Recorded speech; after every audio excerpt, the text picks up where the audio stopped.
నా పేరు సాలాపు రామారావు అండి. టీడీపీ సీనియర్ నాయకుడిని, విశాఖపట్నం గాజువాక. మా రాష్ట్ర అధ్యక్షులు గాజువాక ఎమ్మెల్యే పల్లా శ్రీనివాసరావు గారు, మరి ఆయన కూడా మంచి మెజారిటీతో 95,150 ఓట్లతో గెలవడం జరిగింది. మరి గాజువాక నుంచి ఈ గుడికి రావడం జరిగింది. ఈ గుడి దగ్గర పురాతన కాలం నుంచి ఉందట, మరి మాకు తెలియదు.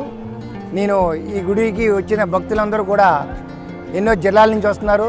ప్రతి ఒక్కరు కూడా ఈ గుడికి వెళ్తే మంచి జరుగుతుంది, అనుకున్నవి జరుగుతుందని చెప్పేసి ఇది బాగా పబ్లిక్ టాక్ ఉందండి. అందరు నోటంటే ఆ మాట విని మేము కూడా ఈ గుడికి రావడం జరిగింది. మరి మాకు కూడా మంచే జరుగుతుంది. ఇప్పుడు 7 వారాలు వచ్చామంటే భగవంతుడి దగ్గరికి చాలా ఆనందంగా ఉన్నాము. అలాగే ఇక్కడున్న ఎమ్మెల్యే కూడా, ఇక్కడ పరిపాలన కూడా టీడీపీ బండారు సత్యానందరావు గారు ఇక్కడ కూడా ఎంతో చక్కగా పరిపాలన ఉందని చెప్పేసి ఇక్కడ పబ్లిక్ టాక్ అండి. కొత్తపేట నియోజకవర్గం, మరి ఆయన కోసం ఇక్కడ చాలామంది చెప్పడం జరిగిందండి. మరి టీడీపీ తరఫున అందరూ కూడా మంచిగా ఎమ్మెల్యేలు చేయాలని మనస్ఫూర్తిగా కోరుకుంటూ, మరి ఇక్కడికి వచ్చిన భక్తులందరూ కూడా ఈ భగవంతుడి ఆశీస్సులు ఎప్పుడూ ఉండాలని.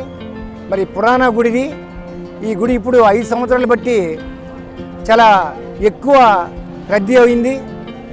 జనాభా లక్షలు వస్తున్నారు. వచ్చిన ప్రతి ఒక్కరు కూడా ఈ గుడికి వచ్చిన తర్వాత మాకు అంతా మంచి జరుగుతుందని చెప్పేసి ప్రతి ఒక్కరు చెప్పడం జరుగుతుందండి.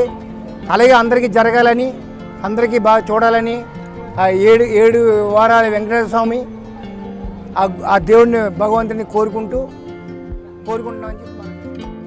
ఇవాళ శనివారం శ్రీ వాడపల్లి శ్రీ వెంకటేశ్వర స్వామి దర్శనం చేసుకోవడం జరిగింది. మేము వచ్చే 8 వారాలు విజయవాడ నుంచి వస్తున్నాం. ప్రతి వారం మేము చూస్తూ ఉండగానే రద్దీ ఎలా పెరిగిందంటే లక్షలు పెరిగింది. మాకు ఇంతవరకు తెలియదు ఇప్పుడు దాకా. కానీ శ్రీ వాడపల్లి వెంకటేశ్వర స్వామి దర్శనం చేసుకోగానే ఎంతో ఆనందంగా ఉంది. ఓం నమో వెంకటేశాయ.